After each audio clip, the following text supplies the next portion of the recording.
पूर्व काल में तुंगभद्रा नदी के तट पर एक अनुपम नगर बसा हुआ था। उसमें सभी वर्णों के लोग अपने अपने धर्माचरण करते, सत्य में तत्पर रहते थे। उस नगर में समस्त वेदों का ज्ञाता, श्रौत स्मार्त कर्मों में निपुण एक ब्राह्मण रहते थे जिनका नाम था आत्मदेव। तेज तो ऐसा था मानो दूसरे सूर्य भगवान ही हो। ब्राह्मण तेजस्वी, वैदज्ञ, सत्कर्म अनुष्ठान करने वाला, और कभी उसके दरवाजे से कोई भिक्षुक वापस नहीं लौटा। इतना उदार हृदय वाला, देगा ही कुछ न कुछ। पर पूर्व प्रारब्ध के अनुसार उनकी जो पत्नी थी उनका नाम था धुंधुली। पति का नाम आत्मदेव और पत्नी का नाम धुंधुली था। सुंदरी थी, कुलीन थी, पर लड़ाकू स्वभाव था, अपनी बात पे अड़ जाना। अब वो बड़े ज्ञानी थे, वेदज्ञ, वेद के ज्ञाता, इसलिए वो शांत रहते थे। लड़ाई घर में नहीं होती, वो लड़ने वाली ही बात करती थी, पर वो शांत रहते थे। जब घर में नहीं होती तो पड़ोसी से जाके भिड़ना, जरा जरा से कारण में। क्रूर स्वभाव, बकवादी स्वभाव, गृह कार्य में निपुण लेकिन कंजूस और झगड़ालू प्रारब्ध है। भोग विलास की कमी नहीं थी, खूब संपत्ति थी, घर बढ़िया सुंदर, परंतु सुख नहीं था। क्योंकि जब आत्मदेव घर में आते तो बस उपद्रव, लड़ाई झगड़ा, सब बड़ा नरक समझो। जिसकी घर में अशांति हो, झगड़ा होता हो, बड़ा नरक है। चैन से नमक रोटी खाए, प्यार से जीवे तो गृहस्थी धन्य। और खूब बढ़िया सब व्यवस्थाएं हैं, पर कलह, अशांति, मन नहीं मिल रहा एक दूसरे, ये बहुत धीरे धीरे अवस्था डल गई। कोई संतान ही नहीं हुई। बड़े बड़े पुण्य कर्म किए, खूब दान पुण्य किया, लेकिन संतान नहीं हुई। अब वो ब्राह्मण बड़े चिंतातुर हुए आत्मदेव की, जिसके संतान न हो तो फिर उसको पिंडदान कौन करेगा। गृहस्थी में विचार होता, कुल परंपरागत चलाने वाला तो कोई होना चाहिए। अब वो बड़े चिंतातुर हुए, हर उपाय करके हार गए थे। तो एक दिन उनके मन में आया कि एकांत जंगल में चलते हैं और अपने प्राणों को त्याग देते हैं। क्योंकि घर में जाओ तो कलह है, न कोई संतान है। अब क्या, सब कुछ करके देख लिया, बुढ़ापा आ रहा है, पुत्र तो हुआ नहीं, तो कम से कम पुत्र होता तो कुल परंपरा चलाने। अब क्या, वो ऐसी भावना में थे कि जीवन व्यर्थ है, जंगल को चल दिए। उधर एक सरोवर में प्यास बुझाने के लिए एक महान संत आ रहे थे। जब कोई धर्मात्मा पुरुष दुखी होता है तो भगवान अव्यक्त रूप से संतों से मिला देते हैं। वो सन्यासी महात्मा थे। ब्राह्मण देखा कि वो जब जल पी चुके तो जाके साष्टांग दंडवत किया, शास्त्रों का ज्ञान था, हाथ जोड़कर खड़े हो गए। तो कथम रोदसी विप्रत्वम काते चिंता बलियसी वदत्वम सब्बत सत्वरम मह्यम स्वस्य दुखस्य कारणम। ये लंबी लंबी सांसें खींच रहे हो, उदास खड़े हो, दुखी दिखाई दे रहे हो। देखने से तो लगता है कि तुम ब्राह्मण हो, क्योंकि तेजस्वी हो। क्या चिंता है तुम्हारी जो तुम जल्दी जल्दी श्वासें खींच रहे हो लंबी, और दुख प्रकट कर रहे हो। ब्राह्मण ने कहा, महाराज आखिरी उपाय आप है। वैसे तो मैं बताऊं, अपने जीवन से निराश हो चुका हूं। आपको देखा तो आशा बन गई। पूर्व जन्म का कौन सा प्रारब्ध मुझे पता नहीं, पर संतान योग नहीं। अब मेरे पितर गरम गरम आंसू चिंता जनित छोड़ रहे हैं, क्योंकि पिंडदान करने वाला हमारे कुल में कोई नहीं रहा, संतानें नहीं उत्पन्न हुई। बहुत दुखी हो गया हूं। सही बताऊं, मैं आम प्राण त्यागने आया हूं जंगल में। मेरा मन मुझे धिक्कारता है कि तुम्हारा सब कुछ बेकार जब संतान नहीं। और यहां तक कि मैं जिस गाय को पालता हूं वो भी बछड़ा नहीं देती। वो भी बांझ हो जाती है। यहां तक कि जो पेड़ लगाता हूं उसमें भी फूल फल नहीं आते। कितना मैं दुर्भागी हूं, बड़ा भागा हूं। अब मैं अपने प्राण त्यागने आया हूं। फूट फूट कर रोने लगे। संत का हृदय बड़ा करुणामय होता है। संत चाहे तो नवीन प्रारब्ध तत्काल रच सकते हैं, क्योंकि भगवान के भजन में अपार सामर्थ्य है। उन्होंने अपनी दिव्य दृष्टि से देखा, कहा आत्मदेव ब्राह्मण, पुत्र का मोह तो छोड़ दो, आप विवेक का आश्रय लो, भजन करो। मैं तुम्हारी रेखा को देख रहा हूं, एक जन्म नहीं 7 जन्म तक कोई संतान है ही नहीं। देखो, संतान के पीछे मत पड़ो। राजा सगर, महाराज अंग, बड़े बड़े संतान में बहुत दुख भोगे हैं। अब तुम भजन करो। जंगल में निकल आए, भजन करो, संतान की आशा छोड़ो। ब्राह्मण ने कहा कि मुझे उपदेश नहीं, ये उपदेश नहीं, सब पढ़ा हूं, मुझे पुत्र चाहिए, पुत्र दो, नहीं मैं आपके सामने अभी प्राण त्यागता हूं, मुझे पुत्र चाहिए। ब्राह्मण का ऐसा आग्रह देख करके सन्यासी जी ने कहा कि देखो, विधाता के लेख को कोई मिटा नहीं सकता। चित्रकेतु का चरित्र पढ़ के देख लेना। दैव जिसके उद्योग को कुचल देता है वो सफल नहीं होता। तुम्हें पुत्र सुख नहीं है। उन्होंने कहा फिर हम कह रहे हैं बस अब पुत्र का आशीर्वाद दे ही दो, नहीं तो प्राण त्याग देंगे आपके सामने। सन्यासी जी ने देखा है तुम मानने ही वाले नहीं, तो उन्होंने योग बल से एक फल प्रकट किया, तपोबल से, और कहा लो, योग तो नहीं तुम्हारे पुत्र का, पर मैं ये फल देता हूं, अपनी पत्नी को खिला देना, इससे बड़ा ज्ञानी महात्मा पुत्र पैदा होगा। तुम्हारी स्त्री 1 साल तक सत्य, शौच, दया, दान, ब्रह्मचर्य का पालन करे, 1 टाइम अन्न खाए, तो और ये फल पाने के बाद 1 वर्ष के बाद ऐसा महापुरुष प्रकट होगा जो तुम्हारा कल्याण भी कर देगा, तुम्हारे पितरों का भी उद्धार कर देगा। वो योगी राज सन्यासी फल दिए। अब तो आत्मदेव बड़े प्रसन्न हुए क्योंकि कामना पूर्ण हो गई। फल लेकर आए। धुंधुली उनकी पत्नी थी, जो लड़ाकू स्वभाव की, बड़ा क्रूर स्वभाव, दुष्ट स्वभाव, वैसे ही क्रूर स्वभाव था। आके कहा हो भाग्य, एक सन्यासी मिले, वो फल दिए, और उन्होंने नियम बताया है कि 1 साल तक सत्य बोलोगी, पवित्र रहोगी, दूसरों को दान करोगी, एक समय तुम अन्न खाओगी, और बहुत शुद्ध स्वभाव वाला महात्मा बालक पैदा होगा, ये फल खा लो। तो उन्होंने कहा कि फल तुरंत थोड़ी खाया जाता, नहा धो के बड़े पवित्रता से खाया जाता, लाओ और जाओ, आप निश्चिंत रहो। बोलने अगर हमारे सामने पाल, तुम्हें विश्वास नहीं, डरते भी थे, घर के बाहर हो गए। अब वो कुटिल स्वभाव की थी, क्रूर स्वभाव की। उन्होंने अपनी बहन को बुलाया और रो रो के कहने लगी कि बहन मुझे बड़ी चिंता हो गई, समस्या आ गई। क्या? बोले पंडित जी जो ये फल लाए हैं, फल से गर्भ रह जाएगा। पहले तो नियम बता गए हैं कि 1 साल तक झूठ नहीं बोलना, पवित्र रहना है, और दूसरों को दान देना, एक समय अन्न खाना है। अब हम तो बड़ी भयभीत हैं कि जब पेट में गर्भ बढ़ेगा तो भोजन कम हो जाएगा, पेट बढ़ेगा तो भोजन कम हो जाएगा। ये तो मैंने कर नहीं सकती, क्योंकि 3 बार तो हमको अच्छा भोजन चाहिए, पंडित जी का 1 बार खाना, ये तो हो नहीं सकता। अच्छा, गर्भ बढ़ा, पेट बढ़ा, खाया पिया जाएगा नहीं, बहुत परेशानी उसमें लगेगी। और कहीं दैववश से अगर डाकू आ गए तो भाग भी नहीं पाऊंगी।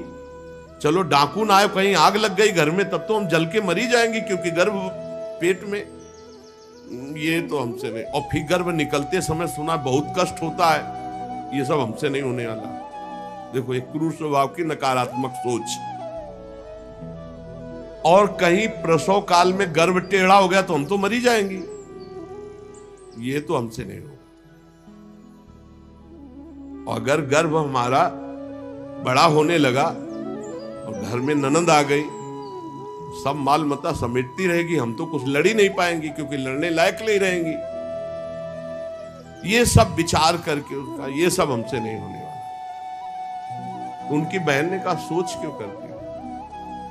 ठीक इसी समय हमें अनुभव हुआ है 2-4 दिन में, इसी महीने में, कि हमारे पेट में है, तुम हमारे पति को धन दे देना और गर्भवती का नाटक करो, और जब हमारे बच्चा होगा हम तुम्हारे यहाँ पहुंचा देंगे और हम अपने यहाँ शोरगुल कर देंगे, बच्चा मर गया, कौन देखने आता है, और पति को पैसा दे देना। हाँ, ये तो बढ़िया बात रही, बढ़िया विधान बन गया, जैसे को तैसे मिले तो बढ़िया विधान बन गया। तू गर्भवती का नाटक कर आज से कि फल पा लिया और मैं गर्भवती हो गई, मैं अपने बालक को मरा घोषित कर दूंगी, और ये जो फल लाए हैं इसकी परीक्षा के लिए जो गऊ है उसको उपवा दो। जैसा उनकी बहन ने कहा था वैसे धुंधुली ने सब कर दिया। देख लो, कहा था स्वामी जी ने तुम्हारे 7 जन्म बालक नहीं, तो देखो बुद्धि कैसी खराब हुई, गाय को। अब जब उसकी बहन के पुत्र हुआ तब तक वो कपड़ा पड़ा पेट में लगा के नाटक करती रही होगी कि हमारे गर्भ है। फिर एकदम घोषणा कर दी जब वो पुत्र रातों रात पहुंच गया कि हमारे संतान हो गई। उसके पिता को अच्छा धन दे दिया, वो धुंधुली को ला करके बहन का बेटा दे। आत्मदेव तो बहुत आनंद हो गए, जानी न जाए नारी गति भाई, उनको क्या पता कि घर में क्या रहस्य हुआ। वो तो बहुत सुखी हो गए कि संत भगवान के द्वारा दिए हुए फल से हमारे पुत्र हो गया। बड़ा आनंद, बड़ा उत्सव मनाया, बालक के जात कर्म संस्कार कराए, खूब दान पुण्य किया, मांगलिक कृत्य किए। धुंधुली ने अपने पति से कहा पता नहीं क्या कारण मेरे वक्षस्थल में दूध तो है नहीं, और अभी नया बालक है, बिना मां के दूध के जीवित नहीं रहेगा, तो हमारी बहन के बालक हुआ था पधार गया है, उसको बुला ले क्या? अरे उन्होंने कहा बिल्कुल बुलाओ, हम और पैसे देंगे, स्वागत करेंगे, हमारा बच्चा पुष्ट होना चाहिए। बहुत बुद्धि लगाते हैं क्रूर स्वभाव के लोग, कैसा एकदम फिट कर लिया विधान। अब उसको बुला लिया बालक का पालन पोषण करने के लिए पैसे के, और वो असली मां तो वही है ही है। पुत्र की रक्षा के लिए जो जो कहा आत्मदेव ने वो सब स्वीकार कर लिया। 3 महीने इस बालक के व्यतीत होने के बाद, उन्होंने कहा था 1 साल बाद होगा, 3 महीने व्यतीत होने के बाद गौ के बच्चा हुआ मनुष्याकार, केवल कान गौ के, पूरा मनुष्याकार, सर्वांग सुंदर, दिव्य तेजों में स्वर्ण की सी कांति, क्योंकि वो योगी के तप का। ब्राह्मण देवता नाच पड़े कि भगवान जब दिए तो कितना आनंद, घर में भी बच्चा और गौ के भी बच्चा ही हुआ। खूब संस्कार करके मंगल दान, बड़े प्रसन्न है। सब लोग कहते हैं आत्मदेव का देखो कैसा भाग्य बदला कि घर में भी पुत्र हुआ, गौ के भी पुत्र हुआ, बछड़ा नहीं, केवल कान भर। कैसे आश्चर्य की बात, दिव्य बालक उत्पन्न हुआ। पर इस गुप्त रहस्य का किसी को पता नहीं। आत्मदेव ने देखा कि बालक पूरा मनुष्याकार, केवल कान, गाय के तो नाम रखा गोकर्ण। और धुंधुली ने किसी शास्त्रीय पद्धति से नहीं, अपनी पद्धति से, हमारा नाम धुंधुली तो हमारे लड़के का नाम होगा धुंधकारी, उसका नाम रखा धुंधकारी। कुछ काल व्यतीत हुआ, दोनों जवान होने लगे। गोकर्ण में पूर्ण वैदिक सिद्धांत, धर्म पूर्वक, बड़े ज्ञानी महात्मा, और धुंधकारी पूर्ण दुष्ट। शौचाचार का तो नाम भी नहीं था पवित्रता का धुंधकारी में। खान पान पशुओं वाला, क्रोध नाक में चढ़ा, गंदी वस्तुओं से प्यार करने वाला, बहुत ही गंदा स्वभाव। चोरी बचपन से, द्वेष, पीट देना, लड़ाई करना, ये उसका चलते स्वभाव। दूसरों के खेती में आग लगा देना, घरों में आग लगा देना, गौशाला में आग लगा देना। जैसे किसी का बालक खेल रहा है, आसपास देखा कोई, उठाया कुएं में फेंक दिया। बड़ा दुष्ट स्वभाव। और बड़ा हुआ हिंसक स्वभाव, अस्त्र शस्त्र धारण करके। जैसे कोई अंधा जा रहा है तो आओ बाबा तुम्हें रास्ता बता दो, कुएं में जाके ढकेल देता है। बहुत ही गंदा स्वभाव, दुष्ट स्वभाव। अब वो शिकार करने लगा पशुओं का और मांस खाने लगा। जहां आत्मदेव कितनी पवित्रता से, वहां दुष्ट कितना। अब धीरे धीरे व्यभिचार करने लगा, वैश्याओं से संपर्क रखने लगा। संपत्ति थी ही, सारी संपत्ति वैश्याओं को। एक दिन पिता ने कहा आत्मदेव ने कि तुम्हारे आचरण इतने आसुरी प्रभाव के, हमें लगता है कि तुम हमारा सर्वनाश करने के लिए प्रकट, ये क्यों करते हो? तो खूब गिरा गिरा के मारा आत्मदेव को। सन्यासी की बात अब याद आई कि तुम्हारे भाग्य में पुत्र सुख नहीं है। खूब मारा आत्मदेव को। जब इतनी जोर से मार रहा था तो थोड़ी तो दया आई कि पति है, बचा ले। तो धुंधुली गई तो फिर धुंधुली की दम जम के पिटाई की। अब वो तो राक्षसी स्वभाव। और घर के जितने जेवर बर्तन सब उठा के बेच दिए, वैश्यागामी।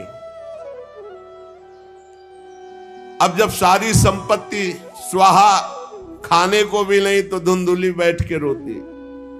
रोना इससे तो अच्छा कि मैं बांझ रह जाती। दुष्टता की ना, पति ने जब तुम्हें एक दिव्य फल दिया था, खाना चाहिए था। मैं कहां जाऊं, कौन मेरा सहयोग करे? बड़ी विपत्ति, बड़ा दुख, न खाने को न पीने को। अतरे दिन पिटाई करता धुंधकारी, आत्मदेव की भी और धुंधुली की भी। पिता बैठ के रो रहे थे। मैं सन्यासी की बात मान जाता तो गोकर्ण जी आए और उन्होंने कहा पिताजी, आप जैसे विद्वान पुरुष को ऐसा शोक करना उचित नहीं। तुम शास्त्र के ज्ञाता हो, तुम्हें चाहिए कि संसार की असारता का तो थोड़ा विचार करना हो। ये दुख रूपी मोह में फंसकर आप एक अज्ञानी पुरुष की तरह रो रहे हो, पिट रहे हो। पिताजी, क्या शास्त्रों में नहीं पढ़ा पुत्र किसका, धन किसका, पत्नी किसकी, शरीर किसका? ये मोह के कारण अज्ञानी जन रात दिन दीपक की तरह जल रहे। पिताजी, ना सुख इंद्र को है, न चक्रवर्ती राजा को है। सुख है तो एकांत में भगवान का भजन करने वाले को है। ये देखो गोकर्ण, ये मुंचा ज्ञानम प्रजारूपम मोह तो नरके गति। ये नरक जाने वाली बात, पुत्र के मोह में फंस करके आप छोड़ो इसे, आपका शरीर नष्ट हो जाएगा। इसलिए मेरी प्रार्थना मानो, आज से निकलो घर से और वन में जाओ, भगवान का चिंतन करते हुए जीवन व्यतीत करो। गोकर्ण जी के वचन सुनकर आत्मदेव वन में जाने के लिए तैयार हो गए। उनका बेटा, आज तक तो कभी वन में तपस्या भजन किया नहीं, बड़ा शरीर से राग है, क्या करूं, कैसे भगवत प्राप्ति करूं? गोकर्ण जी ने कहा पिताजी, जिस शरीर को आप मैं मान रहे हो, आप मैं नहीं हूं। ये शरीर हड्डी मांस रुधिर का पिंड है, इसे आप मैं मानना छोड़ दें। आपकी स्त्री, आपका पुत्र, ये कभी आप मत माने। ये आपके नहीं थे, न पहले और न बाद में, बीच में भास रहे कि आपके हैं। ये संसार रात दिन नाश को प्राप्त हो रहा है, क्षण भंगुर है। किसी भी कोई वस्तु में ममता मत करो, यहां कुछ स्थायी नहीं है, सब नष्ट होने वाला है। बस एकमात्र वैराग्य रस के रसिक होकर भगवान की भक्ति में लग जाओ। कैसे भक्ति करें? धर्मम भजस्व सततम, सदैव धर्म का भजन करो। कौन सा धर्म? बोले त्यज लोक धर्मान, लोक धर्म का त्याग करके भागवत धर्म का आश्रय लो। भागवत धर्म का आश्रय कैसे प्राप्त होगा? बोले सेवस्व साधु पुरुषान, सदैव संत पुरुषों का संग करो, उनकी सेवा करो। उनके संग से, उनके वचनों से, उनकी कृपा से तुम्हारे हृदय में भागवत धर्म का परिचय जागृत हो जाएगा, तुम महाभागवत हो जाओगे। पर संतों का सेवन करने के लिए जो सबसे बड़ा दोष है, काम और तृष्णा, ये नई संतों के पास टिकने देती। इसलिए जही काम तृष्णाम, कामना और भोगे हुए भोगों को, जो भोगने की इच्छा तृष्णा, इनका त्याग करके संत संग करो। और जब संत संग होने लगे तो सावधान हो जाओ, अन्यस्य दोष गुण चिंतन मासु मुक्त्वा, दूसरे के गुण दोषों का चिंतन न करके श्री भगवान का चिंतन करे, भगवान की सेवा करे, भगवान की कथा लीला सुने, तो उसको नित्य भगवत धाम की प्राप्ति हो जाती है। हे पिताजी, शरीर से मैंपन छोड़ दीजिए और शरीर संबंधियों से मेरापन छोड़ दीजिए और भागवत धर्म का आश्रय लेकर संत समागम कीजिए। सदैव संतों की सेवा, भगवत सेवा, नाम जप, लीला कथा श्रवण गायन, इसी से भगवत प्राप्ति हो जाएगी। बस उसी समय गोकर्ण को मन से प्रणाम करके कि भगवान गुरु रूप से इसी रूप में आकर मुझे उपदेश दे रहे हैं, उसी समय आत्मदेव जी ने तो घर छोड़ दिया और वन की यात्रा की। 60 वर्ष की आयु हो चुकी थी, पर ज्ञान था शास्त्रों का। बड़ी निष्ठा से अपनी बुद्धि को समेटा संसार से और रात दिन भगवान के चिंतन में लगा दिया। भगवान के चिंतन और भागवत के 10वें स्कंद का रोज पाठ पूरा, जो भागवत का 10वां स्कंद हो श्री कृष्ण लीला चरित्र से भरा हुआ है, पूरा पाठ और निरंतर नाम जप, इसके प्रभाव से श्री कृष्ण चंद्र की प्राप्ति हुई गोकर्ण जी के उपदेश से आत्मदेव की। अब जब पिता बन को चले गए तो और छूट, वैसे मानता तो था ही नहीं पर और छूट हो गई। अब धुंधकारी ने उठाई लाठी डंडा, जो धुंधुली की डट के पिटाई की और कहा बता धन कहाँ है। अब जितना धन था तो सब ले गए। फिर जलती हुई लकड़ी लुकाठी, उससे बता धन कहाँ है। किसी तरह वो छूट पाई तो भागते हुए जाकर कुएं में गिरकर अपने शरीर को नष्ट कर दिया कि रोज की पिटाई से अच्छा एक बार दुर्गति को प्राप्त हुई। धुंधुली दुर्गति को प्राप्त हुई, पति आत्मदेव श्री कृष्ण चंद्र को प्राप्त हुई। योगनिष्ठ गोकर्ण जी ने जब देखा कि धुंधकारी का आतंक बढ़ रहा है तो उन्होंने छोड़ दिया। जो ज्ञानी पुरुष होते प्रपंच नहीं स्वीकार करते, उनको कोई सुख दुख इससे नहीं, उदासीन भाव से तीर्थ यात्रा को निकल गए। धुंधकारी ने 5 वैश्याओं को अपने संग में रखा, सब नौजवान वैश्याएं। अब उनके लिए पशुओं का मांस चोरी करके उनकी मनोकामनाएं पूरी करना। बुद्धि भ्रष्ट थी, आचरण भ्रष्ट थे, क्रूर कर्मा। एक दिन उन वैश्याओं ने कहा कि हमको तो हार नहीं पहनाया आज तक, कामना होती। अब 5 को हार लाने के लिए तो बहुत रुपया चाहिए। मौत की भी उसको कोई भय नहीं रह गई थी। वो जिसको देखता काट करके जो मिलता धन एकत्रित करके 5 के लिए सुंदर आभूषण हार। अब हिंसा में उतरा जो, तो उसके लिए क्या। स्त्रियों ने सोचा कि नित्य नवीन चोरी करता है, आज हमने हार के लिए कहा तो 5 के लिए व्यवस्था कर दिया। पकड़ा जाएगा, जब ये पकड़ा जाएगा तो राजा इसे फांसी देंगे, तो हमको भी 5 को फांसी मिलेगी। मरना तो है ही है ना इसे। 5 ने विचार किया मरना तो है ही, राजा फांसी देगा तो हम ही फांसी दे देती तो कम से कम हम तो बच जाएंगे। बुरे कर्म का बुरा ही परिणाम होता है, कुछ भी कोई कर ले। धुंधुली कुएं में शरीर त्याग करके दुर्गति को प्राप्त हुई। ये जब जिन वैश्याओं के लिए प्राणों की बाजी लगा करके सब कुछ ला रहा, जानते उनका प्लान क्या बना कि ये चोरी करता है, पकड़ा जाएगा, फांसी की सजा होगी, मारा ही जाएगा। और जब ये पकड़ा जाएगा तो हम भी पकड़ी जाएंगी, तो फांसी की सजा इसको होगी, तो वही हम दे देती है, तो हम तो बच जाएंगी और सारा धन लेके रात्रि में निकल लेंगी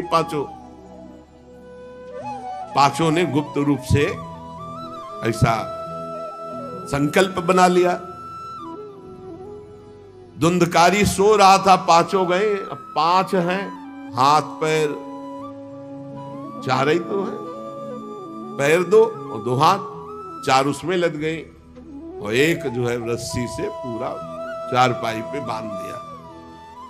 और जब उसकी आंख खुली तो रस्सी गले में डाल करके फांसी लगा रही पड़े पड़े।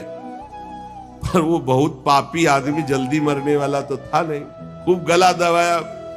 अब बड़ी चिंता हुई वैश्याओं को कि अगर मरेगा नहीं तो हमें काट डालेगा ये। तो रसोई से जो कोयला जला हुआ आग था उसके मुंह में भर, बगार बगार के शमशी से। अरे पापी की बहुत दुर्गति होती। दहकते हुए अंगारे उसके मुंह में और खूब कस के गला दबा, छटपटा छटपटा कर पीट पीट के मार डाला धुंधकारी को। और उसके शरीर को वहीं घर में एक गड्ढा बना के पांचों ने गाड़ दिया। और वो सारा माल मत्ता पैसा सब कुछ उनको पता था। शास्त्र कहता है जो व्यभिचारिणी दुष्ट स्वभाव वाली, जो केवल अर्थ पर दृष्टि रख करके धर्म का त्याग करने वाली है, स्त्रीणाम नयतु विश्वासम दुष्टानाम कारेत बुधा। ऐसे दुष्ट आचरण, चाहे स्त्री हो चाहे पुरुष, ऐसे दुष्ट आचरण वाले को कभी विश्वास में नहीं, विश्वास पात्र नहीं बनाना चाहिए। और दूसरी बात करें, विश्वासे या स्थितो मूढ़ा सा दुखा परिभूयते। जो विश्वास करेगा अंत में मारा जाएगा, पर विश्वास पक्का हो जाएगा। क्यों? सुधामयम बचो, अमृतमय वचन, विश्वास हो जाएगा। उन दुष्ट स्त्रियों ने बहुत तरह से मार मार करके धुंधकारी, मुंह में अंगारा, गले में रस्सी, मार डंडों से मार मार के मार डाला। बहुत बुरी तरह मारा धुंधकारी को। अब जब दिन में निकलना चाह तो लोग, आज धुंधकारी नहीं देखा, बोले प्रीतम किसी कार्य से बाहर गए हैं, और असर लगाकर पांचों माल मत्ता लेके भाग गए। बहुत सावधान। जो कई पुरुषों से सहवास करती हैं या कई स्त्रियों से जो सहवास करता है, ऐसा अपवित्र हो जाता है कि उसके छूने मात्र से पुण्य नष्ट हो जाते हैं। प्रिय तो उनके संग से ही रह रहा था, उसे वैश्या उसे ही कहते हैं। उन वैश्याओं के संग से सारे सुकृत नष्ट हो चुके थे, महान पाप का स्वरूप हो गया था, और वो सब भाग चुकी थी। तो धुंधकारी को भयंकर प्रेत योनि की प्राप्ति हुई। प्रेत योनि, भयंकर प्रेत योनि। अब वो बवंडर रूप, जो चक्रवात जैसे बवंडर देखते हो ना, वो रूप धारण करके दसों दिशाओं में भटकता। और प्रेत को स्वयं से पानी पीने के लिए कोई सुविधा नहीं। ऐसा नहीं नदी के किनारे रह रहा तो पानी पी लेगा, वो किसी को पकड़ेगा तब उसके द्वारा जो उसको पानी पिलाया जाएगा वो उसको मिलेगा। ऐसे पानी नहीं पी सकता, ना कुछ खा सकता है, ना कहीं विश्राम कर सकता है। वो बस हा दई चिल्लाता हुआ, रोता हुआ भटकता है। प्रेत योनि बड़ी भयानक होती है। जब तीर्थ यात्रा करके गोकर्ण जी लौटे तो सुना कि धुंधकारी का लापता और मार डाला गया। तब उन्होंने फिर गया गए और वहां पिंडदान किया धुंधकारी के लिए भी। बड़े महात्मा थे गोकर्ण, श्राद्ध किया और काफी तीर्थों में मंत्रानुष्ठान किया कि इसका कल्याण हो जाए। ये सब करके लौट आए अपने पिता आत्मदेव के घर में। रात्रि में कोई देख ना पावे इसलिए सीधे अपने घर में गए और शयन किया। और वहीं गड़ा था धुंधकारी, प्रेत आत्मा बन के वो मड़रा रहा था। वही प्रेत आत्मा ऐसे को नहीं छूती जो भगवान का भजन करते। देखो अब जे धुंधकारी ने देखा कि गोकर्ण आए हैं तो उसको तसल्ली हुई कि महात्मा हमारा कल्याण कर देगा। और वो प्रकट हुआ, भेड़ा बना।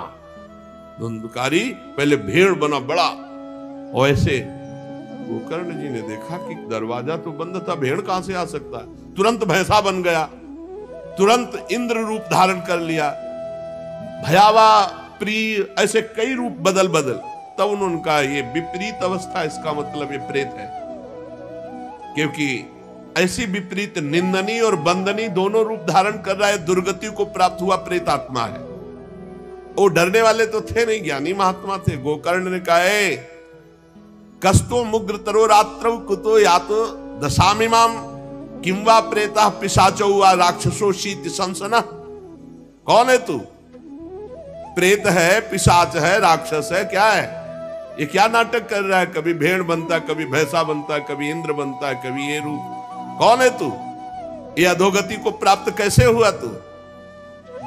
गोकर्ण जी डरे नहीं। अगर सच्चा महात्मा न हो तब तो भयभीत हो जाए। गोकर्ण जी सच्चे महात्मा है।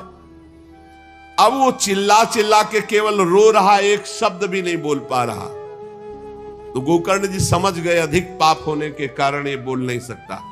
तब अंजलि में जल लिया और कई मंत्रों का जाप किया और फिर उसके ऊपर फेंका। जे भी फेंका तब बोल पाया, भैया मैं आपका भाई धुंधकारी हूं, बचा लो, मेरी भारी दुर्गति हो गई। मैं तुम्हारा भाई हूं, मैं धुंधकारी हूं। अब मुझे बहुत कष्ट हो रहा, पश्चाताप हो रहा, मैंने सब कुछ नष्ट कर दिया, धर्म भ्रष्ट पापाचारी। अब मेरी बड़ी दुर्गति है। उन उल्टा वैश्याओं ने मुझे तड़पा तड़पा करके मारा है। मैं कुछ कर नहीं सकता इस समय। ऐसा थोड़ी कि प्रेत है जिसको चाहे पटक दे, ऐसा नहीं है। ऐसा विधान नहीं, पहले वैश्याओं को मारता जाके। मैं कुछ कर नहीं सकता। प्रेत योनि में पड़कर दुर्दशा भोग रहा हूं। अब दैववश केवल वायु से जीवित हूं, बहुत प्यासा हूं, भूखा हूं, पर नहीं खा सकता, नहीं पी सकता। आप दया समुद्र भैया मेरा उद्धार करो। गोकर्ण ने कहा कि तुम्हारा उद्धार तो हो जाना चाहिए। तुम्हारे लिए तो मैं गया में गया, वहां श्राद्ध दिया, तीर्थों में भी अनुष्ठान किया, फिर तुम्हारा प्रेतयुन से उद्धार कैसे नहीं हुआ? तो उन्होंने कहा भैया एक दो बार गया श्राद्ध से मेरा कुछ नहीं होने वाला, बहुत पापी हूं, बहुत बड़े बड़े पाप किए हैं। कोई दूसरा उपाय सोचो। छोटे मोटे पिंड दान से, दान पुण्य से मेरा उद्धार होने वाला नहीं, बहुत स्टॉक है हमारे पाप का। तुमको हम बताएं सैकड़ों बार गया श्राद्ध करो तो भी मेरा कल्याण नहीं हो सकता, ऐसा मैं पापी हूं। कोई दूसरा उपाय सोचो। गोकर्ण जी ने कहा सैकड़ों गया श्राद्ध से तुम्हारी मुक्ति नहीं हो सकती, तो तुम्हारी मुक्ति असंभव है।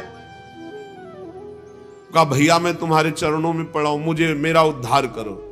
तो कहा ठीक है, तुम अभी इस घर से निकलो, कहीं और रहो, हम जब तुम्हें बुलाएं तब आ जाना। जाओ, हटाओ, हमारे इस घर से हटो। हटा दिया उनको। गोकर्ण जी की आज्ञा पाकर धुंधकारी बाहर भटक रहा है। रात भर विचार किया कि इसका कल्याण कैसे होगा जब सैकड़ों गया श्राद्ध से गहरा उद्धार नहीं होगा।